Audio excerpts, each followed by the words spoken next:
बिस्मिल्लाहिर्रहमानिर्रहीम। अस्सलाम वालेकुम फ्रेंड्स, आप देख रहे हैं हमारा YouTube channel CSE guide official और मैं हूं मोहम्मद इरफानुल्लाह। स्टडी प्लान आपने चैनल स्कॉलरशिप के लिए या रिसर्च प्रपोजल आपने कैसे बनाना है वो मैं आपको बता देता हूं। गूगल में आपने टाइप करना है सीएसई गाइड ऑफिशियल और पहले ही लिंक पे कर देना है क्लिक, आप पहुंच जाएंगे हमारी वेबसाइट csgaidofficial.com पे। ये प्रोसेस है। पहला सीवी कैसे बनानी है मैंने ऑलरेडी वीडियो बना चुका हूँ। ये 5 स्टेप मुकम्मल हो चुके हैं। अब छठा स्टेप है कैसे आपने स्टडी प्लान और रिसर्च प्रपोजल बनाना है। हम आज नजर दौड़ाएंगे। अगर ये आपको इधर ना शो ना हो तो इस चैनल स्कॉलरशिप प्रोसीजर 2026-2027 पे क्लिक करेंगे तो आपके सामने यहाँ पे क्लिक करेंगे तो आपके सामने ये पोस्ट ओपन हो जाएगी। ठीक है, क्योंकि इसके बाद अभी वेबसाइट्स वगैरह स्कॉलरशिप वगैरह सॉरी अपडेट होनी है। हम करेंगे इंशाल्लाह, तो ये प्रोसेस नीचे चला जाएगा। तो इस पे कैटेगरी पे क्लिक करेंगे तो आपके सामने ये शो होना शुरू हो जाएगा।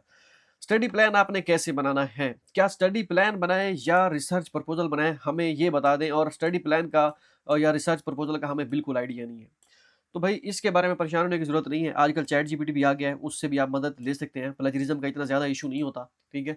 स्टडी प्लान ज़्यादातर मास्टर स्टूडेंट्स के लिए होता है। स्टडी प्लान आपने उसमें लिखना होता है कि आपने आपका अपना इंट्रोडक्शन, ठीक है, उसके बाद एकेडमिक बैकग्राउंड और स्टडी प्लान इन चाइना, आपने आपका चाइना में क्या प्लान है, ठीक है। उसके बाद reason to study in China और why I choose ABC university, means जिस यूनिवर्सिटी में आप अप्लाई कर रहे हैं उसमें आप क्यों अप्लाई कर रहे हैं, ठीक है, क्यों आपने ये चूज़ किया, ठीक है। आपका after MS after master plan क्या है। अगर पीएचडी वालों ने स्टडी प्लान लिखना है तो वो after plan my plan after PhD वो लिख देंगे, ठीक है।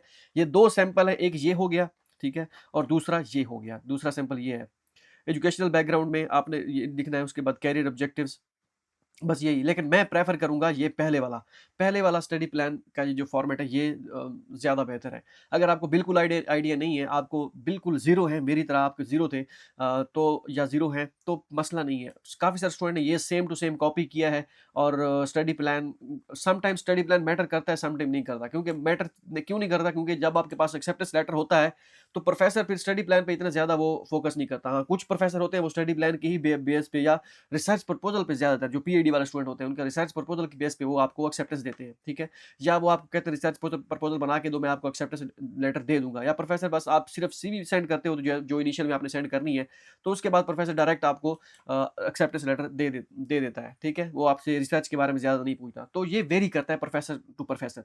तो इंशाल्लाह मैं आपको ऐसा-ऐसा गाइड करता रहूँगा किस तरह आपने वो करना है, प्रोफेसर को रिस्पॉन्स करना है, वो सारी चीज़ें, ठीक है। अब तो ये हो गया। अब आप कहते हैं कि ये स्टडी प्लान में आपने ये लिखना है, ये आई एम अपना ये ऊपर वाला पहले ये लिख देना है। सेम टू सेम कॉपी करें, चैट जीपीटी को दें, अपनी इन्फॉर्मेशन दें, ये पूरे का पूरा उसको दें। उसे कहें कि मैंने चैनल स्कॉलरशिप पे अप्लाई करना है और मुझे ये एक स्टडी प्लान बना के दें, ठीक है? ह्यूमनाइज़ करके दें, ह्यूमनाइज़्ड वे में बना के दें, वो आपको बना देगा। कोई इस तरह प्लेजरिज्म का स्टडी प्लान में इतना मसला नहीं होता। अब क्या करना है जी, कुछ कुछ यूनिवर्सिटीज़ होती हैं उनका अपना स्टडी प्लान का फॉर्मेट होता है। जिनका अपना स्टडी प्लान का फॉर्मेट होता है वो आप क्या कहते हैं, वो आपने उन्हीं का ही यूज़ करना है, ठीक है? जैसे मैं आपको यहाँ पे तियानजन यूनिवर्सिटी सर्च करते हैं, तियानजन यूनिवर्सिटी या ANJIN। अब मैं यहाँ पे देखता हूँ अगर तियानजन यूनिवर्सिटी का आ जाता है, ठीक है? अगर तो इनका फॉर्मेट हुआ, लेकिन उसका होता है मेरे ख्याल में इनका रिकमेंडेशन लेटर का अपना फॉर्मेट होता है, स्टडी प्लान का मुझे देखने दें। हाँ, यहाँ पे ये देखें स्टडी प्लान और रिसर्च प्रपोजल, ठीक है? ये इनका अपना फॉर्मेट दिया गया है यहाँ पे, ठीक है? मैं इस पे क्लिक कर देता हूँ, ओपन कर लेता हूँ। तो क्योंकि अपना कुछ यूनिवर्सिटीज़ का अपना हर यूनिवर्सिटी की एडवर्टाइज़मेंट हर साल आएगी। हर साल उनकी एडवर्टाइज़मेंट आती है, तो आपने उनको फ़ॉलो करना होता है। अब यहाँ पे देखिए पीएचडी रिसर्च प्रपोज़ल, ये पीएचडी का लिखा गया है, ठीक है? पीएचडी के लिए ये इस तरह बनाना है, आपने सुपरवाइज़र के सिग्नेचर करवाने हैं, ठीक है? और इसके बाद ये रिसर्च कॉन्टेक्स्ट्स, उसके बाद एम ऑब्जेक्टिव, ये सारी चीज़ें आपने वो करनी है, ठीक है? इस तरह। अब ये मास्टर का डिपेंड करता है, उनका हो सकता है क्योंकि एडवर्टाइज़मेंट में लिखा होता है for PhD you have to use this format, ठीक है। अदरवाइज़ अगर मास्टर के स्टूडेंट हैं तो वो आपको बताएँगे कि मास्टर वालों के लिए ये यूज़ नहीं है करना, आपने अपना वो जो आपके पास है। लेकिन सम टाइम दोनों के लिए होता है, ठीक है। ये एडवर्टाइज़मेंट पे हर साल डिपेंड करता है, उसका मसला नहीं है। इंशाल्लाह मैं आपको बताता रहूँगा कि कौन-सी आपने कैसे बनाना है। डोंट वरी अबाउट दैट, ठीक है। तो ये सारी चीज़ें हो गई। अब यहाँ पे मैं दोबारा आपको स्टडी प्लान पे चलते हैं। अब इसी तरह हर यूनिवर्सिटी का मोस्टली यूनिवर्सिटी का आप समझ लें 80-70 से 80% यूनिवर्सिटीज़ ऐसी हैं जिनका अपना फॉर्मेट नहीं होता, बस जर्नल फॉर्मेट होता है जो आप यूज़ करें, जो जिस तरह बनाएँ। ये तो हो गया study plan.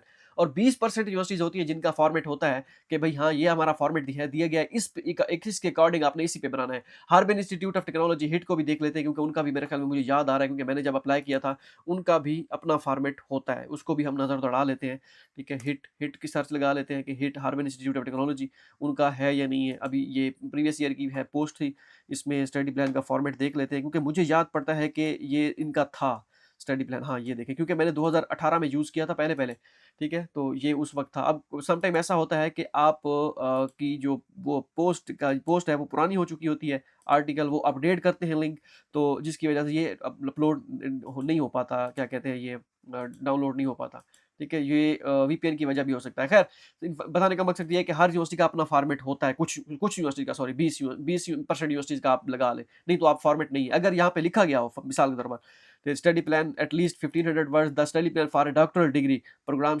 shall be approved by and signed by the applicant Chinese supervisor। ये पीएडी के लिए ज़्यादातर होता है, ठीक है? डॉक्टरल डिग्री का मेंशन है, ठीक है? मीन्स कि आपने चाहे अपने प्रोफेसर से एक्सेप्टेंस के लिए जो आपका स्टडी प्लान है या रिसर्च प्रपोजल है, उस पे आपने साइन करवाने हैं, ठीक है? मास्टर वालों के लिए ज़्यादा नहीं होता, पीएडी वालों के लिए होता है, ठीक है? जहाँ पे ये लिखा हो कि आपने इस प्रोफेसर से साइन करवाने हैं, दैट मीन्स कि एक्सेप्टेंस मैंडेटरी है। ठीक है, तो ये सीन हो गया। मैं आपको बताता रहूँगा, सम टाइम लिखा होता है यहाँ पे एक्सेप्ट ये जो सुपरवाइज़र के साइन करवाने हैं, लेकिन वो बाद में आपने करवाने होते हैं। वो कब करवाने हैं, क्या सीन होता है, वो इंशाल्लाह मैं आपको बताता रहूँगा। अब आते हैं रिसर्च प्रपोज़ल पे। कि रिसर्च प्रपोजल कैसे आपने बनाना है। बाकी तो आप जो पीएचडी वाले साफ ज़ाहिर है जहाँ पे आ रहे हैं चाइना में, उनको आपको पता होगा कि आपने रिसर्च प्रपोजल कैसे बनाना है। अगर तो आपका पेपर एक आध पब्लिश है, सबमिट किया हुआ है, आपको पता होगा कि किस तरह आपने इंट्रोडक्शन लिखना है, लिटरेचर रिव्यू लिखना है, प्रॉब्लम स्टेटमेंट लिखनी है, एम एंड ऑब्जेक्टिव लिखना है, मेथोडोलॉजी और रेफरेंसेस, आपको ये चीज़ें पता होगी, ठीक है? टॉपिक नेम आपने ऊपर लिख देना है। वो मसला नहीं है कि आपने अगर प्रपोजल एक बनाया और उसी प्रपोजल पे ही आपने आके यहाँ पे प्रोफेसर के साथ आगे उसी रिसर्च को आगे कैरी करना है, ये वाली इस तरह का कोई मसला नहीं है। प्रोफेसर आपका टॉपिक चेंज भी करा सकता है, उसी को ही आगे गो थ्रू करा सकता है। वो प्रोफेसर पे डिपेंड करता है टोटली इधर आके, ठीक है? मोस्टली 90% से 95% आप कह लें, वो प्रोफेसर आपका टॉपिक चेंज ही कराता है। जो जिस पे आप काम कर रहा होता है प्रोफेसर या कर रही होती है उसकी टीम, वो उसी को आगे मूव ऑन करवाते हैं। आपका जो होता है टॉपिक, आपने रिसर्च प्रपोजल बनाया होता है, वो सिर्फ प्रोफेसर ये चेक करने के लिए कि आया कि आपको रिसर्च का पता भी है या नहीं, ठीक है? ये पीएचडी वालों के लिए होता है मोस्टली। अगर आपने सिर्फ मास्टर आपने एमफिल की है जी, आपने सिर्फ कोर्स वर्क उठाया था, रिसर्च नहीं करते, औखी होती है, व कोर्स वर्क है, पेपर देंगे, जान छुड़ाएँगे, 2 साल की एमएस है वो कर लेते हैं, या आप टीचिंग कर रहे हैं, सरकारी टीचर हैं, 5-10 हज़ार जो है आपको इंक्रीमेंट लग जाएगा तनख्वाह में, तो आपने वो एमएस कर ली है, फिर तो भई आपको ये चीज़ें थोड़ी बहुत आपके लिए मुश्किल है, ठीक है?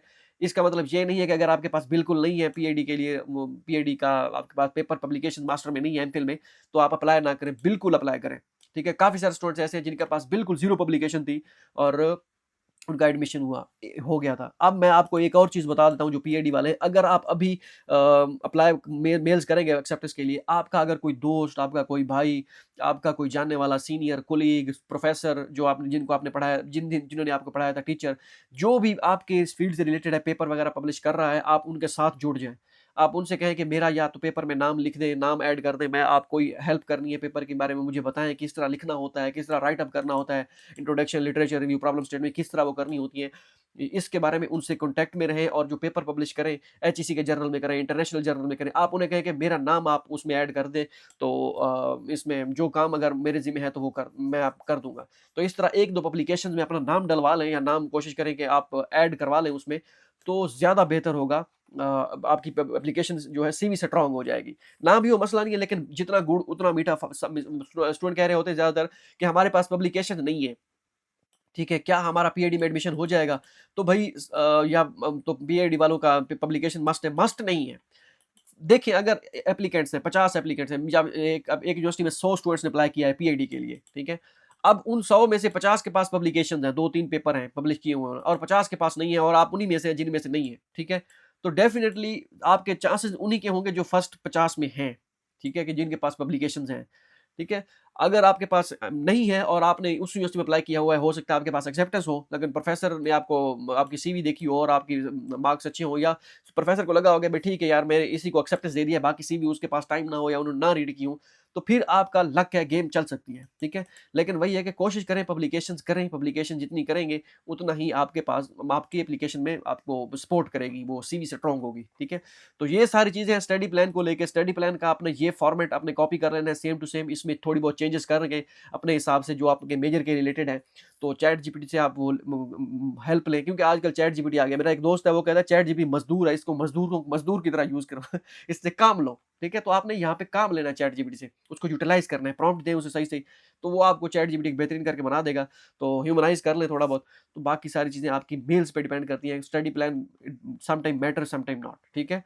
तो ये सारी चीज़ें हैं। स्टडी रिसर्च प्रपोज़ल भी some time matter, some time not, ठीक है? तो ये सारी चीज़ें आपके लक पे भी वो कर रही हैं, ठीक है? ये यहाँ से स्टडी प्लान का फॉर्मेट डाउनलोड भी कर सकते हैं। क्लिक हियर टू डाउनलोड अगर करेंगे तो इसको मैं स्टडी प्लान का फॉर्मेट दिखा देता हूँ। ये वही स्टडी प्लान है जो ऊपर लिखा हुआ है, जो मैंने अभी आपको दिखाया है, वही स्टडी प्लान है, ठीक है? यहाँ पे study plan for master degree, academic and professional degree, ठीक है? Academic and professional background, sorry, introduction to my my pers ये माय पर्सनैलिटी, इसको रिमूव कर देना है आपने, माय पर्सनैलिटी को। अगर ये लिखना है वो लिख दें, लेकिन मैं कहता हूँ रिमूव कर दें, ज़्यादा बेहतर है, ठीक है? Detail study plan in China, research direction, why do I choose China over Pakistan, ठीक है? माय प्लान्स आफ्टर स्टडी, तो ये आप फॉर्मेट यूज़ कर सकते हैं। इसमें ये रिसर्च डायरेक्शन का नाम भी मेंशन करें, कोई मसला नहीं है। अगर मेंशन करनी भी है तो ये भी ओके है, रिसर्च डायरेक्शन को मेंशन कर दें। नीचे 2 से 3 रिसर्च डायरेक्शन आप प्रोफेसर्स की मेंशन कर दें, ठीक है? तो ये सारी चीज़ें हैं, ओके? तो मैंने कहा आपको बता दूँ, आप बिल्कुल अगर आप इसी को डाउनलोड करके यूज़ करना चाहें, वो भी कर दें, इसमें माय पर्सनैलिटी वाला ऑप्शन डिलीट कर दें, बाकी सारा रहने दें।